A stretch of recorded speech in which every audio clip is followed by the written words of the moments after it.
here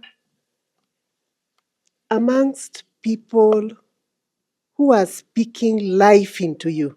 Do you feel like someone has injected some life in you? Yeah, just the place to be. I'm so privileged. Dr. Migoa is in my inner circle.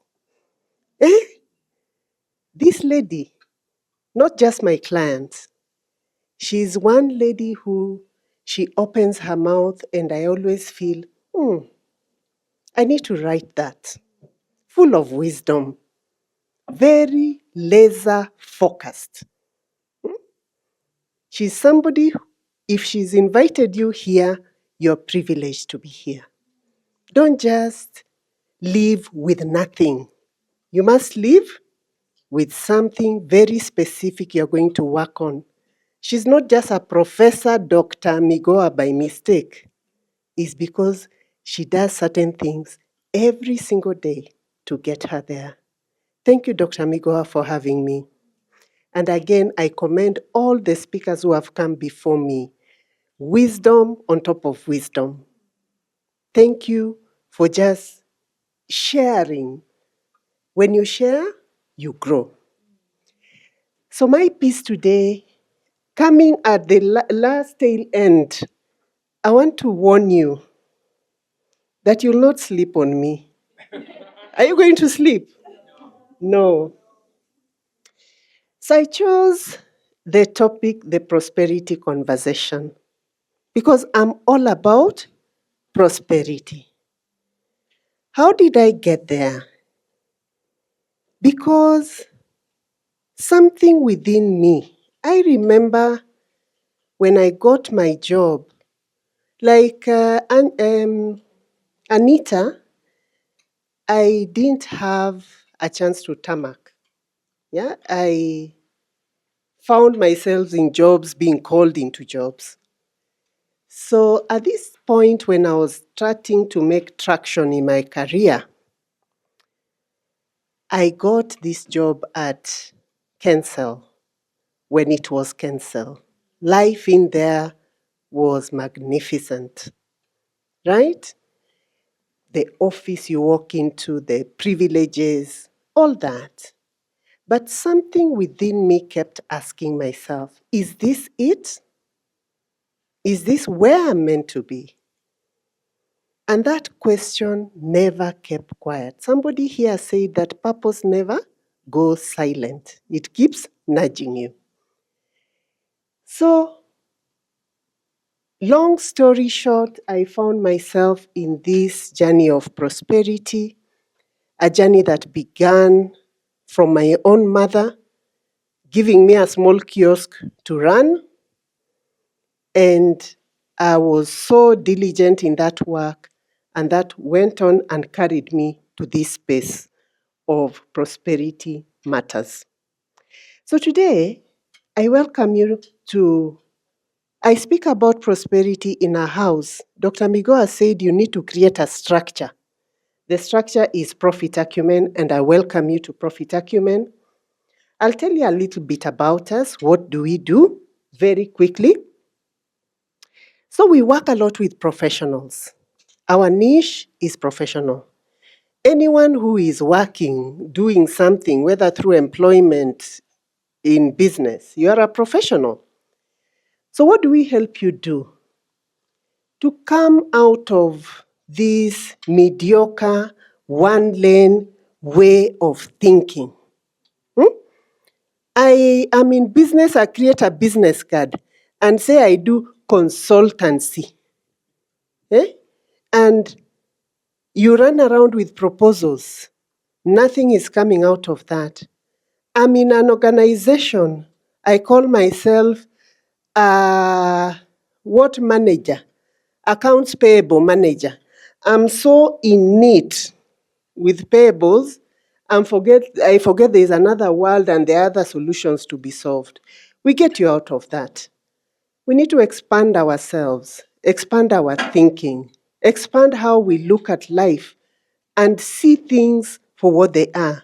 The problems of this world keep changing. Can you be a solution holder? Can you do more than this degree that you did? You cannot keep fronting these masters and all this in one lane and say, my master says business management and I'm there in this.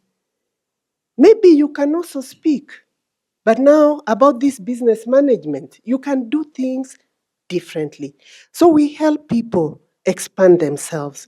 Giving an example of Dr. Migowa, when she came to Profit Acumen, she was at Aga Khan taking care of the children with arthritis. You know, when I looked at her, I think that day I was like, does this woman know what she has? This woman cannot be just in a hospital. There is somebody in Kajiado who needs her. She can open a hospital herself. She can do more, expand herself. That is why you see this is just not here. It's going far and wide. You can also do the same. So we get people to expand themselves using their education. Education, experience, and expertise, there's a goldmine in there. How can you go broad, go deeper, and solve deeper problems? So that's what we are all about. And you find that many problems come from here. When we do not use what we know, what we have, what we are good at, in a very expansive and deeper way, that is what makes you earn small dollars, small shillings. The world pays you money to give solutions. The reason why somebody who is not your mother, your father, your sister, will remove money from their pocket and put it in yours is because they have internalized. There is something this woman does for me or this man does for me. Isn't that the reason why you remove money? Yes. So,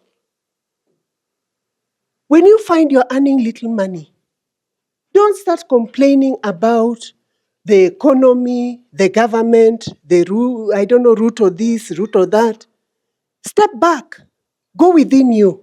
Ask yourself, what solution am I giving in this world?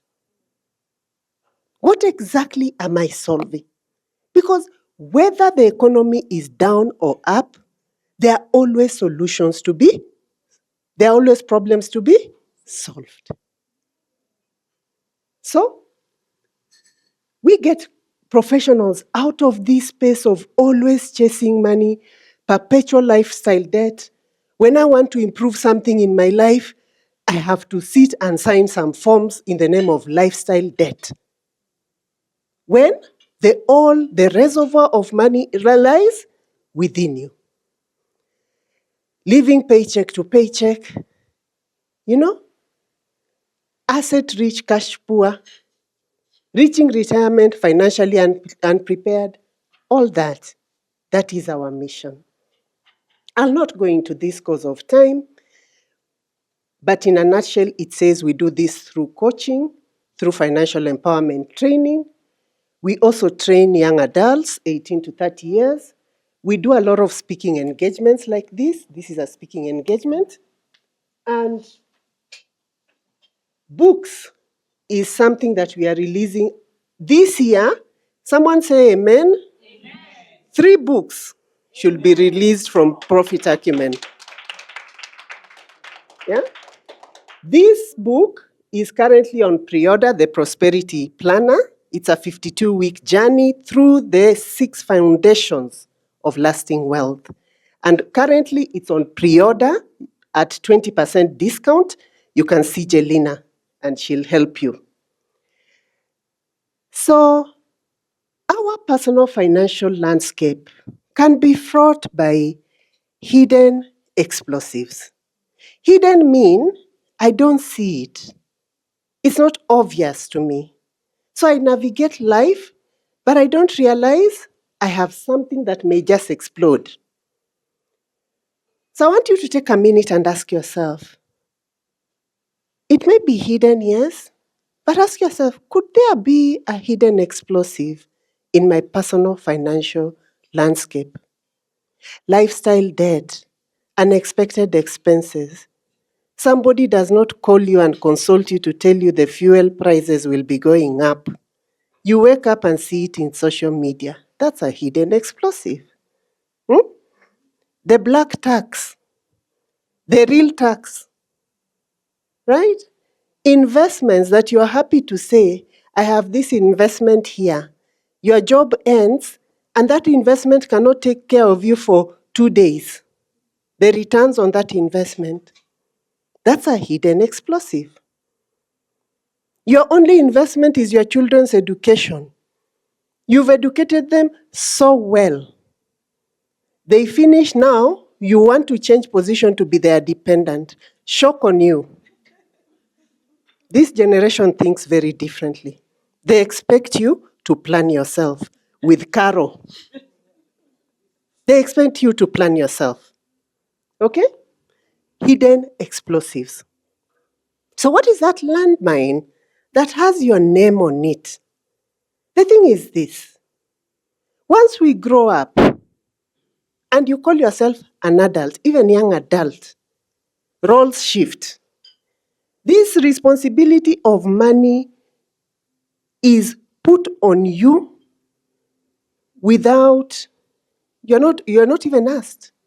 The moment you say, I have a job, it is your responsibility to take care of the things with your name on it. If it's your debt, it has your name on it. It is you who has to clear it. If it's rent, all those things with your name on it, you have to take care of it. So how can you sidestep the landmines lying hidden in the underbrush of your financial journey? Somebody here mentioned something on clarity. We need to know things for what they are. Daktari said we need to know the numbers of our pressure and other parts that he mentioned. Oh, I find doctors their language very scientific. Sometimes I miss some of the points, but they are very real. He was mentioning the numbers of parts of our body. Our body KPIs, we need to know them. You equally need to know clarity on your finances on 2 levels. I'll not speak about my journey because I've been told my time is very short. But what that is saying, I was just sharing about how I used to approach my finances. For me, I rose so fast in the professional world. By the time I was 29, I was heading a finance department in a multinational organization, taking care of currencies, money in different currencies. And you're young, and you are senior, you have all this carpeted office. Tea is brought the way you like it, and you gain this thing in your head. Isn't it? And I had to also look the part. You buy and you buy. Or people are buying land in Lavington, I also want. I don't know, people are doing those, you buy. What happened? I hit a snag with my finances. I never used to call things for what they are. I would have 3 credit cards running. When you see me swiping at Sarit, and with my children at the back, you think you have arrived. You don't call things for what they are. When you deal with money in a vague way, it equally treats you the same. Money is something you relate with. It's not just something you transact with. Okay? So, dealing with money in an ambiguous and vague way, it is what makes you become a victim of hidden explosive. You don't see that the credit card debt is coming. You need to pay. You just see, I'm walking the path. So you can't change what you don't understand. That is why the first step is I need to understand my finances. I need to know. You know, one of the things that shocked me when I started money coaching was the number of professionals who do not even know how much they earn. They would always tell me, let me look for my payslip. Again, they scroll through email, they find, I don't know which email I gave HR. They don't send it to this email. I don't know. Let me go back to HR. They don't know. Do you know people do not know what they earn? It just comes in the bank account, they start using it. Yeah? So you need to know, how much do I earn? I spend a whole month working for someone. How much am I paid in terms of disposable income after taxes? You could be dressing the gross amount. You dress like the gross amount. But you don't realize you've put so many deductions. Your net amount, the one that comes to your account, is almost nil. Yet you have committed this woman in the office who brings clothes. The woman just brings. When they come to payment, now again you get into an arrangement of how to pay. Understand your numbers. Number one. Then take 100% ownership. I want anyone who is in this room, no more blaming things to other people outside of you. In this economy, where there was even to be a demonstration on fuel, do you know there's someone rising? Do you know there's somebody going up? Even during COVID, there are some people whose finances became better. You cannot face your finances as a victim. Nobody here was born to save you. Nobody. You must save yourself. You must stand up for yourself. How did I get myself out of that mess? Oh my goodness, that mess should have found me when I was not a mother. I would have killed my own children. I had an arrangement with a kiosk where that lady told me the credit I can give you maximum is 200 shillings. And I would go there, today, cabbage. Tomorrow, tomato. The next day she said, but you took 3 tomatoes, and she would quarrel. Because my head was so full, I would even forget what I took and what I didn't take. 200 shillings? Somebody who has been a financial controller of a large multinational organization, from 4-wheel drive to matatu, I would have killed my own children. People, take 100% responsibility of your finances, and no one is coming to save you. Right? So, 2 areas of clarity, very fast. The first is in your internal. Money is an inside-out game. Inside out. So we start with your internal financial blueprint. Then we go to the transactional issues. How much you earn, spend, save, all that. So your internal financial blueprint has a lot to do with this is actually one of the pillars. This is one of the pillars of lasting wealth. By the way, if you do not deal with this pillar of wealth consciousness, I can assure you, even you'll get a lot of money, but it will still fail you. You'll still fail yourself. Wealth consciousness is so important. What is it about? It's about your brain, your internal setting. Your brain is an operating system.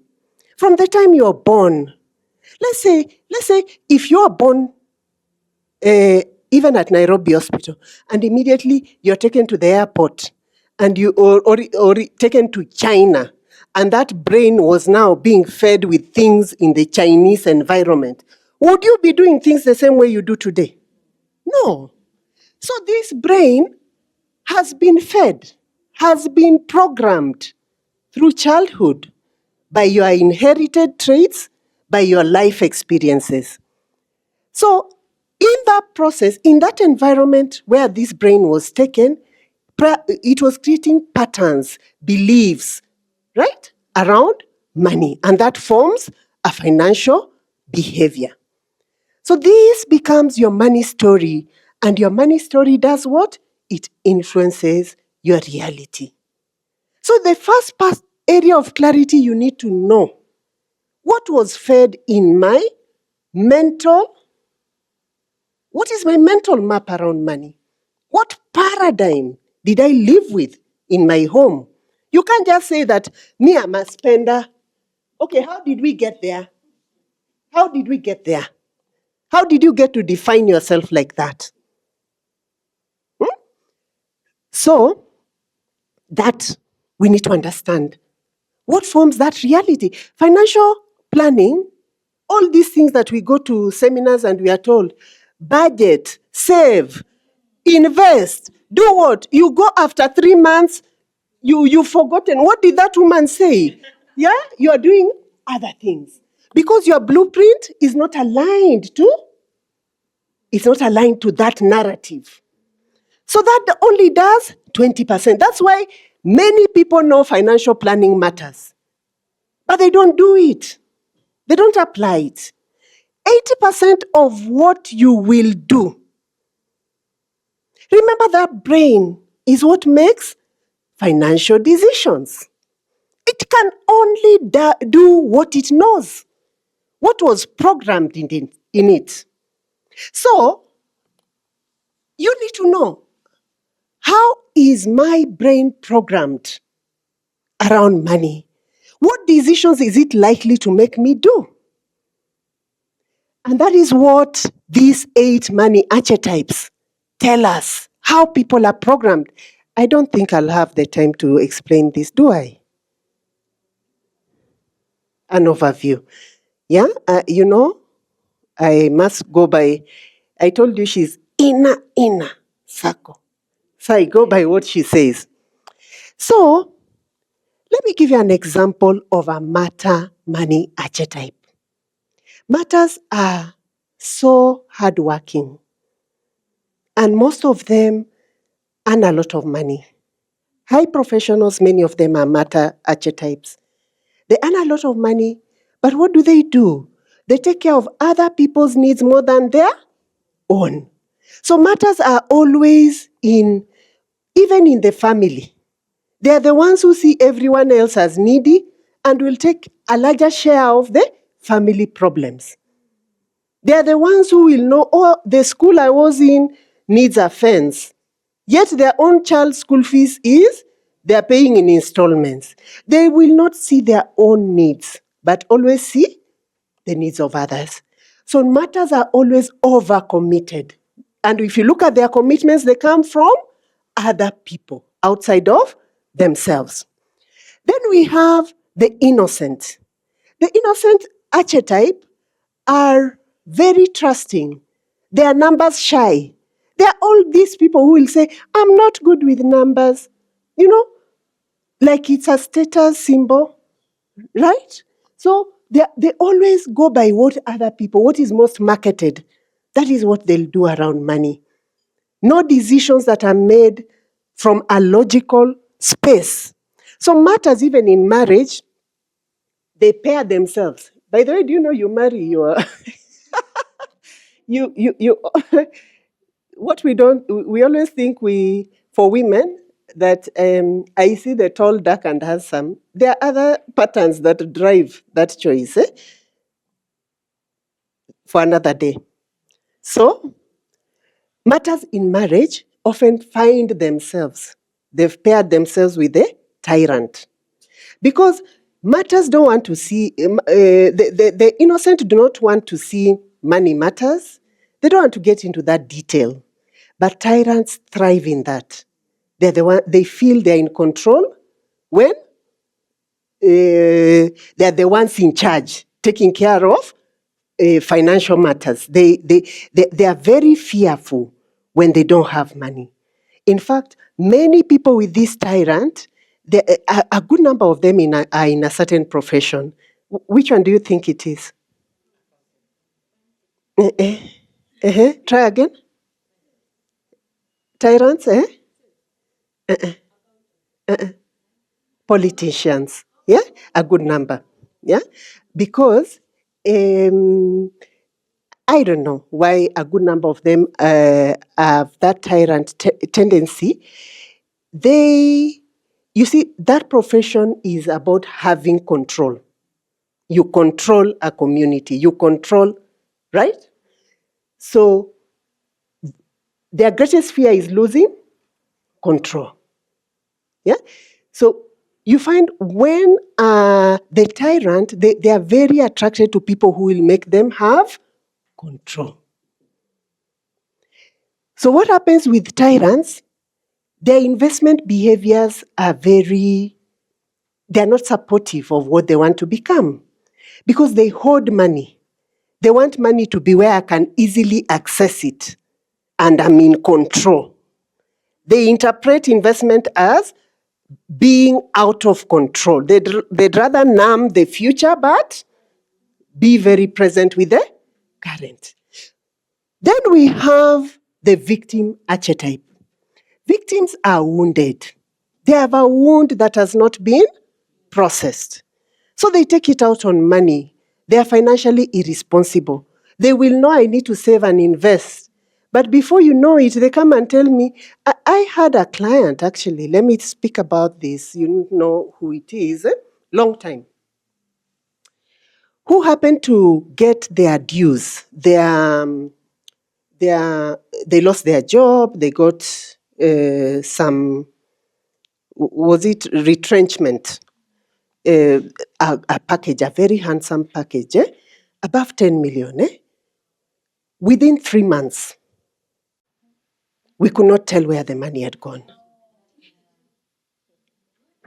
That is how serious that victim, when we now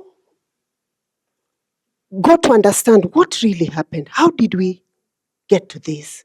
We found there was a deep-seated wound from childhood that had not been processed. So money was the tool to engage with this, to try and find healing.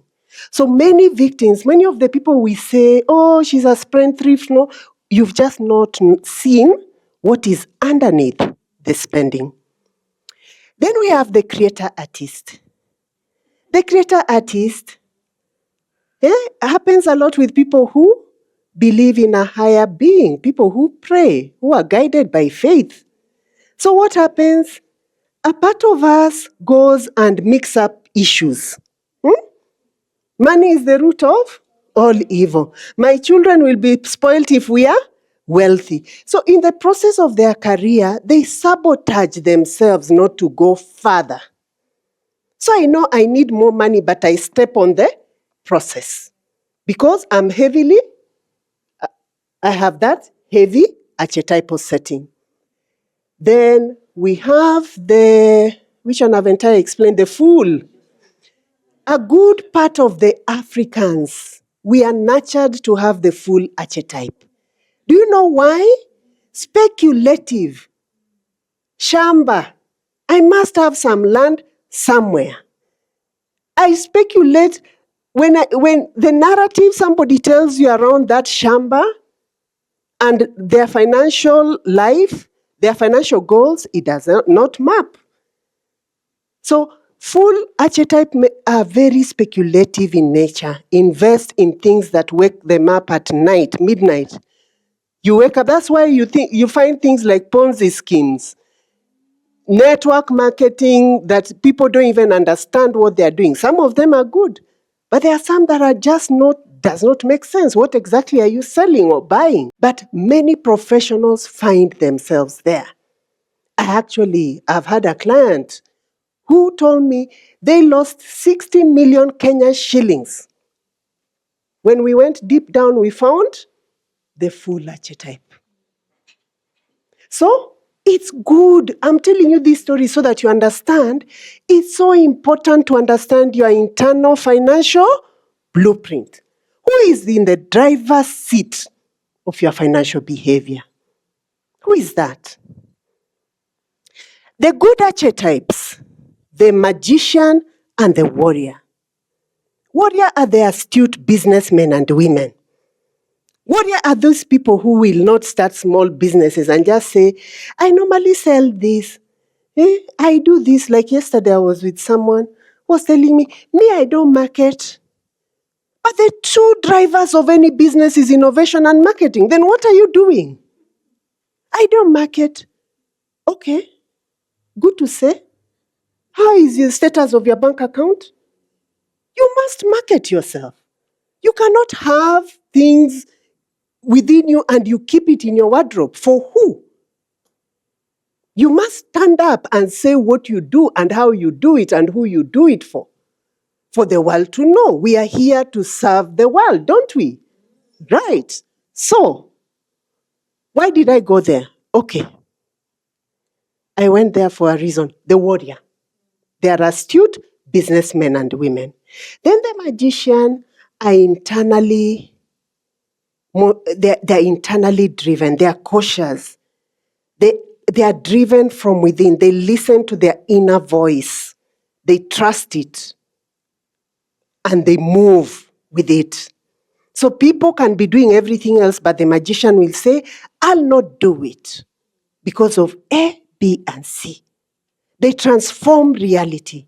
You need that magician to come out of the hole I was in and come up and stand firm financially. You need that. So when you come for money coaching, we silence all those other archetypes and elevate your warrior and magician. This is why you find professionals who are qualified, exposed, people of age, making deep financial mistakes. Deep financial mistakes. The bank will not sort you out. Your internal financial blueprint being rewired, that is what will sort you out.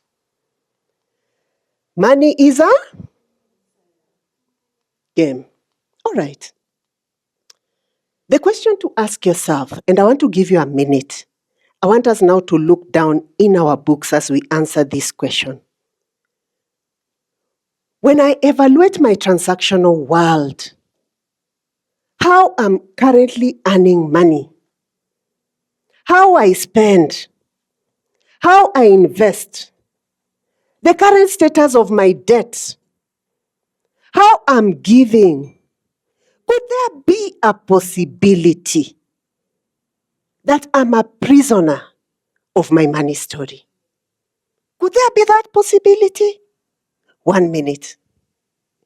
1 minute for each of you. Just answer that question.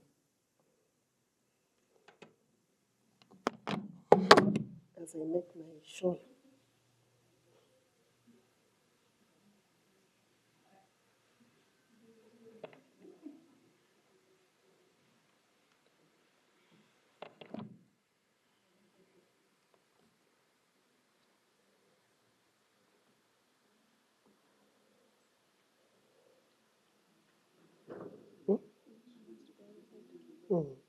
Thank you.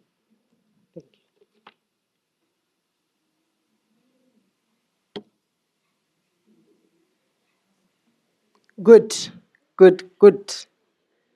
So I'd encourage you, during your solitude time, your quiet time, please answer this question. Go deeper on it. Understand it.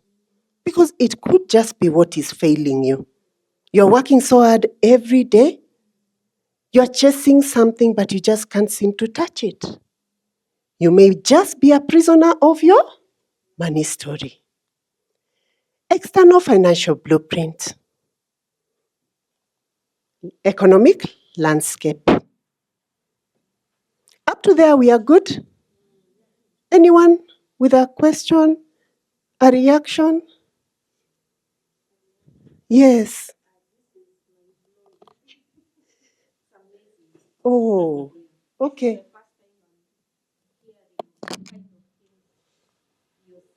Hmm. Oh, thank you. Thank you to our host. We can clap for her. Yes. in a good way. Mm. You know how somebody needs to be snapped to wake up. Mm. Am I the only one? No. Yeah, we're together. Good, in a good good. way. Thank Wonderful, wonderful. Thank you. It's landing. Thank you. I think that is why Dr. Migwa wants us to be here. Yeah? Is this a purpose path? Yeah. So, mentorship circle? Yeah. We need to come out with something. So now let's move to your external economic landscape. The gap. The gap between, that is what I want. I see myself. Do you sometimes, you're in bed at midnight, you've entered your bed, and you see someone like you there in your head? Eh? Maybe that person is standing in a mansion, or is standing next to a car, or they are taking children they're in the aeroplane taking children abroad to university. Then when you wake up, you realize, my children need to go to Mukuru. Yeah, you realize the reality is so far from, yes, the gap. That gap. Please pay attention to it. Yeah? I want you to write this. Do you know that person you see in your head? Those are your desires. Do you know something? Your desires are your possibilities. Why is it that other things don't come to your mind? That image that you see, don't take it for granted. Pay attention on it. Go write it down. Those are your possibilities. Those are your possibilities that you keep stepping on and ignoring when you've woken up. Stay with it. Stay with it. What is it telling you? That is what you are yet to do for yourself. Right? So that gap exists. How do we resolve it? Now, let's say we've already taken care of our internal financial blueprint. Now we are in the world. We are rolling our sleeves. What do we do to address that gap? Do you know there are only two things? The defensive strategies. Who can help us understand what is defense strategies? When we say, I'm defending my financial position, what exactly am I doing? Protecting what you have by doing what? What are we told we should do? Safe investments. Mm.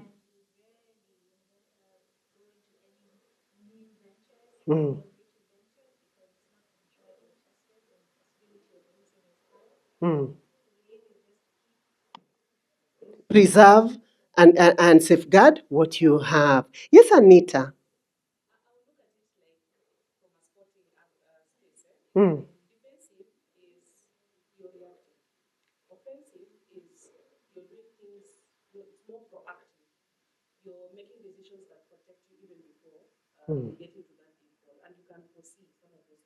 Mm.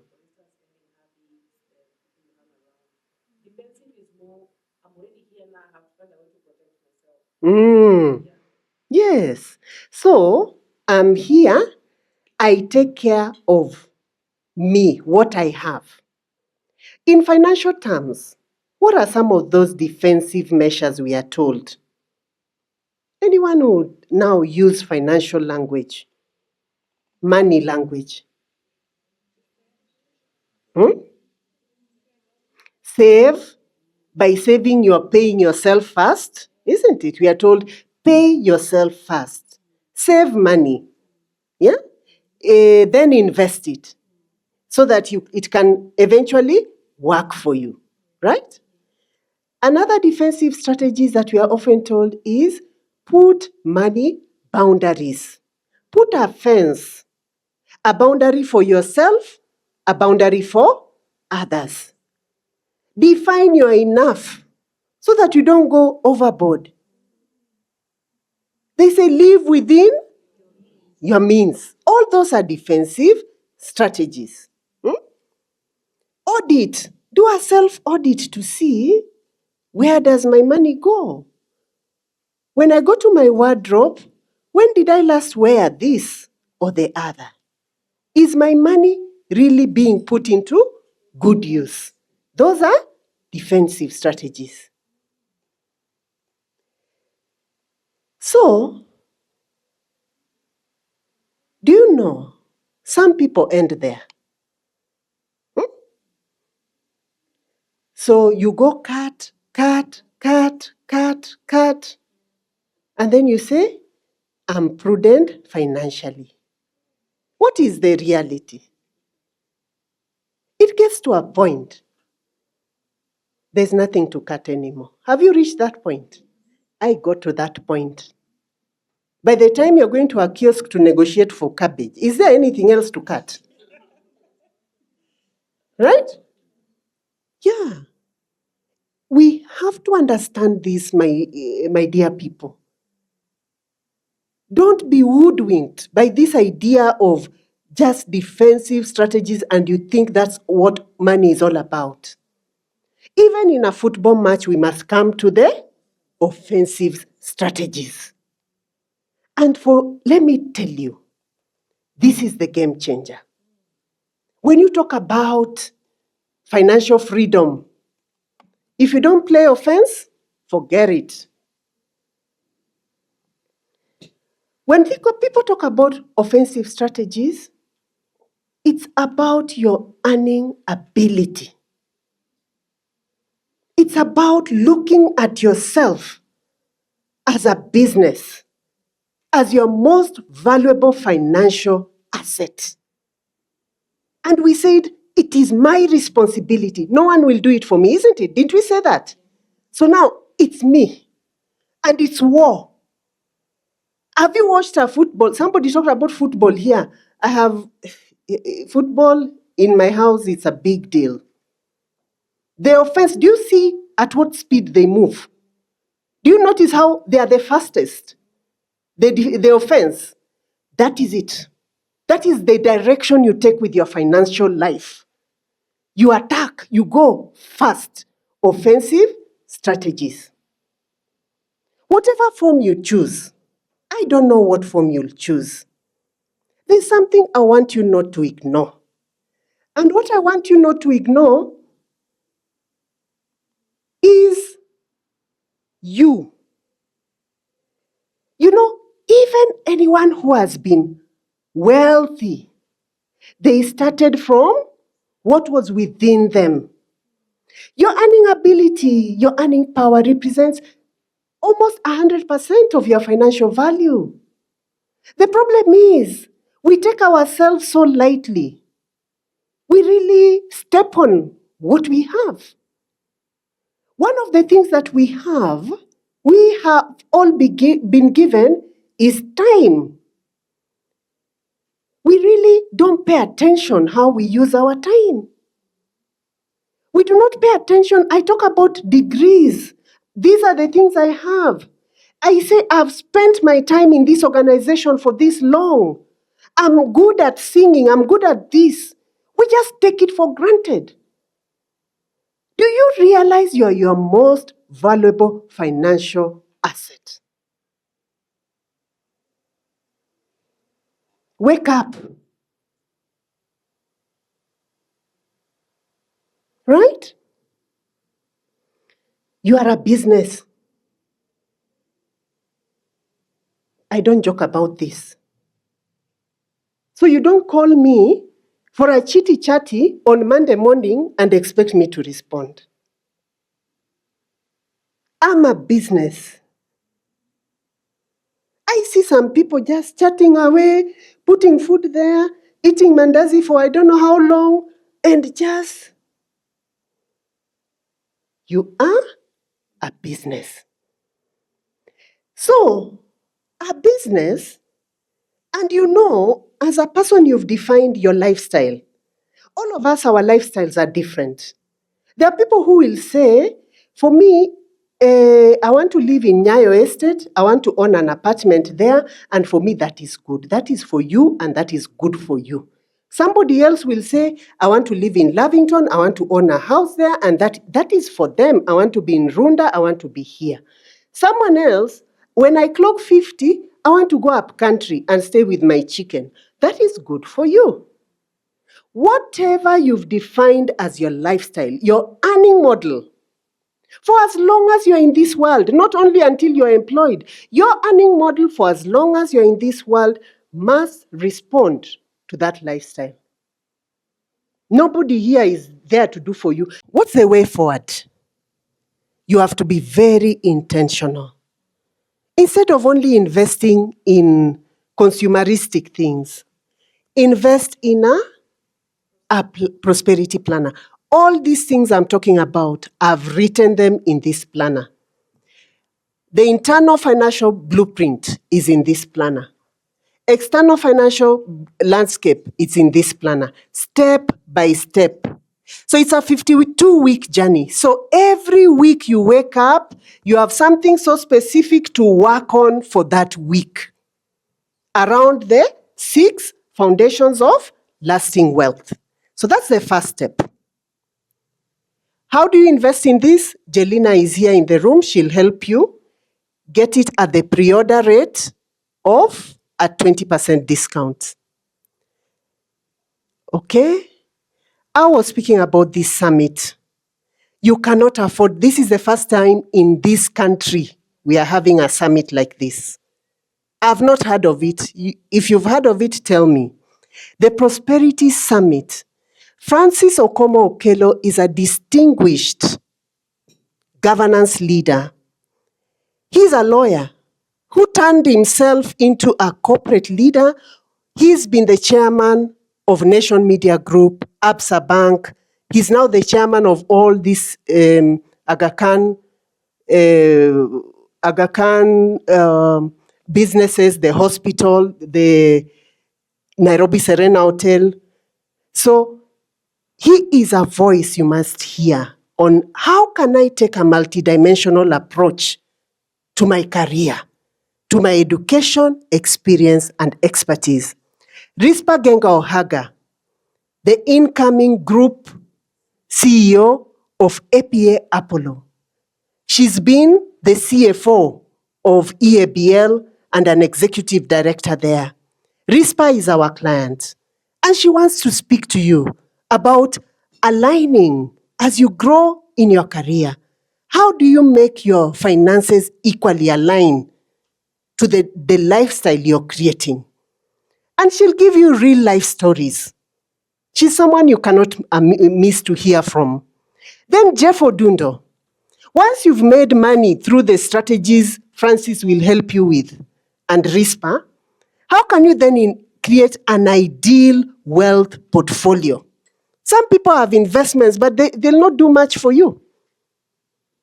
You need an ideal wealth portfolio that responds to your desired lifestyle. Who does not know Dr. Patricia Murugami? Dr. Patricia is a global leadership catalyst. She'll speak to you about how can you lead yourself now that you are your own valuable financial asset. How can you lead yourself so that you win in your finances, in your life, and in everything that you want? So you can't afford not to be in the room on the 16th of May, 2026, 2 weeks from now. So I'll not go into that, but I want to leave you with one thing. You see, a good number of the population face finances from a victim mindset. We are suffering. This economy, I don't know what. Get out of that space. You must face life with hope. And it needs you to be courageous. It needs you to be resilient for you to win. There's no other way out. As I stand here, I'm a widow, very recently widowed in October last year. My husband died through a road accident, and that was it. A woman like me, may not stand in a space like this at this time. I've chosen to face life with hope, courage, and resilience. I don't know what you're going through or what circumstance you are in, but you cannot afford to face life with neediness. No one is coming to save you. This is your life, and you owe it to yourself. Okay? So I want you to repeat after me. Winning with money is my birthright. I live and dwell in the totality of possibilities. I'm worthy of financial success. I give myself permission to be impactful and prosperous.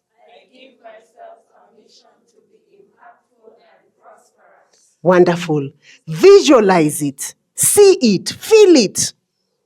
This is where action begins. Yeah? So take full responsibility. No victim. Get away from your friends who are pulling you into victim conversations.